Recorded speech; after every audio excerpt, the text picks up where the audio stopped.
नर्मदा नदी के पास एक विशाल जंगल था। इसी जंगल में गब्बर नाम का एक युवा शेर और मीकी नाम का एक छोटा चूहा रहते थे। उनकी दोस्ती इतनी गहरी थी कि हर कोई इसकी मिसाल देता था। मीकी अक्सर गब्बर की पीठ पर बैठकर जंगल घूमता था। लेकिन एक दिन जंगल में सन्नाटा टूट गया। बड़े पैसे के लालच में कुछ शिकारी जंगल में घुसे। उनका इरादा बड़ा शिकार पकड़ना था। उन्होंने चुपचाप पेड़ों के बीच मजबूत जाल बिछाए। उसी शाम गब्बर, उसके पिता शेरा और माँ मिनी नदी के किनारे टहल रहे थे। शेरा हमेशा गब्बर को सतर्क रहने की चेतावनी देते थे। बेटा गब्बर, ये जंगल खतरों से भरा है, हमें हमेशा आंखें खुली रखनी चाहिए, शेरा ने कहा। लेकिन जाल इतने गुप्त तरीके से बिछाए गए थे कि किसी को पता ही नहीं चला। अचानक तीनों शेरों के पैर एक छिपे हुए जाल में फंस गए। देखते ही देखते मजबूत जाल ऊपर खिंच गया और शेरा, मिनी और गब्बर हवा में लटक गए। पास ही अपने छोटे से बिल में मीकी चूहा सो रहा था। शेरों की मदद के लिए चिल्लाने की आवाज ने उसे चौंका दिया। बचाओ, कोई हमें बचाओ, गब्बर चिल्ला रहा था। मीकी का छोटा दिल डर से धड़क रहा था, लेकिन उसने अपनी दोस्त की आवाज पहचान ली। अपने डर पर काबू पाकर मीकी बिल से बाहर निकल आया। हवा में लटकते शेरों को देखकर वो समझ गया कि क्या करना है। मीकी सीधे गब्बर के जाल की ओर दौड़ा। उसने अपने नुकीले और तेज दांतों का इस्तेमाल करना शुरू कर दिया। जैसे ही जाल का एक हिस्सा कटा, गब्बर जमीन पर आ गिरा। मीकी फुर्ती से गब्बर के ऊपर कूद गया। तभी शिकारी वापस आ गए। एक शिकारी ने मीकी को पकड़ना चाहा, पर देर हो चुकी थी। गब्बर और मीकी तेजी से पास की एक गुफा की ओर भागे और छिप गए। गब्बर अपने माता पिता के खो जाने से बहुत दुखी था। मीकी, वे चले गए, उसने फुसफुसाया। मीकी ने अपने दोस्त को ढाढ़स बंधाया। गब्बर, मैं तुम्हारा दोस्त हूँ, तुम्हारा परिवार हूँ, मैं हमेशा तुम्हारे साथ रहूंगा, ये हमारा आजीवन बंधन है। कई साल बीत गए। गब्बर अब एक शक्तिशाली शेर बन चुका था और जंगल का राजा था। हर कोई गब्बर से डरता था और मीकी अपने दोस्त की वजह से बहुत सम्मान पाता था। भूरी लोमड़ी को ये देखकर बहुत ईर्ष्या होती थी। एक दिन भूरी ने गब्बर की आवाज की नकल की और जानबूझकर मीकी का अपमान किया। तुम जैसे छोटे चूहे मेरे दोस्त नहीं हो सकते। आज से तुम मेरे साथ भोजन साझा नहीं करोगे। यह सुनकर मीकी का दिल टूट गया। जब मीकी ने दुखी होकर गब्बर का सामना किया तो उन्होंने महसूस किया कि वे गलतफहमी का शिकार हुए हैं। जरूर कोई और हमारी दोस्ती का दुश्मन है, गब्बर ने दहाड़ा।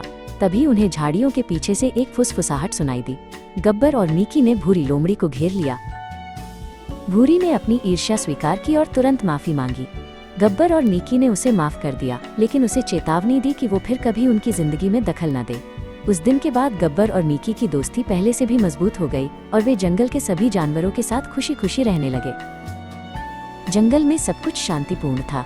गब्बर एक न्यायप्रिय राजा के रूप में शासन करता था और मीकी हमेशा उसके बगल में उसका सबसे भरोसेमंद सलाहकार था। लेकिन जल्द ही एक नई समस्या आई। भीषण गर्मी के कारण जंगल के तालाब सूखने लगे। गब्बर बहुत चिंतित हुआ। उसने जोर से दहाड़ा, मैं जंगल का राजा हूँ, मुझे पानी कहाँ से लाना चाहिए। उसने अपनी ताकत से जमीन पर गड्ढा खोदने की कोशिश की, लेकिन मिट्टी बहुत कठोर थी। ताकत का यहाँ कोई काम नहीं था। मीकी उसके पास आया। ताकत से नहीं मेरे दोस्त, हमें अपनी होशियारी का इस्तेमाल करना होगा। मीकी ने बताया कि उसने एक बार जंगल के बहुत अंदर एक छिपी हुई छोटी जलधारा को बहते देखा था। हम उस रास्ते को फिर से साफ कर सकते हैं। गब्बर और मीकी दोनों उस छिपी हुई जलधारा को खोजने निकल पड़े। उन्हें जंगल के सबसे घने और अज्ञात हिस्से से गुजरना पड़ा। गब्बर को अपनी ताकत का इस्तेमाल झाड़ियों को हटाने और रास्ता बनाने के लिए करना पड़ा। एक जगह जाकर रास्ता पूरी तरह से बंद हो गया। वहाँ कांटेदार मोटी बेलों की एक ऐसी दीवार थी जिसे गब्बर की ताकत भी नहीं तोड़ सकती थी। बेलों के बीच से पतली सी पानी की आवाज आ रही थी। गब्बर थक गया था, लेकिन मीकी ने कहा, अब मेरी बारी है राजा गब्बर। मीकी तेजी से बेलों के अंदर घुस गया और जहाँ बेलें सबसे पतली थी वहाँ से उन्हें काटना शुरू कर दिया। उसके छोटे तेज दांत बड़े काम के थे। मीकी ने कुछ महत्वपूर्ण तंतुओं को काट दिया और गब्बर ने बाकी बेलों को अपनी ताकत से हटा दिया। उन्होंने पाया कि एक बहुत बड़ी चट्टान ने पानी के रास्ते को रोक रखा था। गब्बर ने अपनी पूरी ताकत लगाई और चट्टान को एक तरफ धकेल दिया। जैसे ही चट्टान हटी, पानी तेजी से बह निकला। गब्बर और मीकी वापस जंगल की ओर भागे और जल्द ही जंगल का सूखा तालाब फिर से साफ और ठंडे पानी से भर गया। सभी जानवर खुशी से चिल्ला उठे। गब्बर ने मीकी को देखा और मुस्कुराया। मीकी, तुमने मुझे सिखाया है कि जंगल को ताकत से नहीं बल्कि बुद्धिमानी और सहयोग से चलाया जाता है। तुम्हारे बिना मैं सिर्फ एक बड़ा अकेला शेर होता, मिकी ने कहा, और तुम मेरे बिना एक बड़ा भोला दोस्त होते। दोनों हंसे। उन्होंने मिलकर कसम खाई कि वे हमेशा जंगल पर राज करेंगे, एक अपनी ताकत से और दूसरा अपनी होशियारी से, और कभी एक दूसरे का साथ नहीं छोड़ेंगे।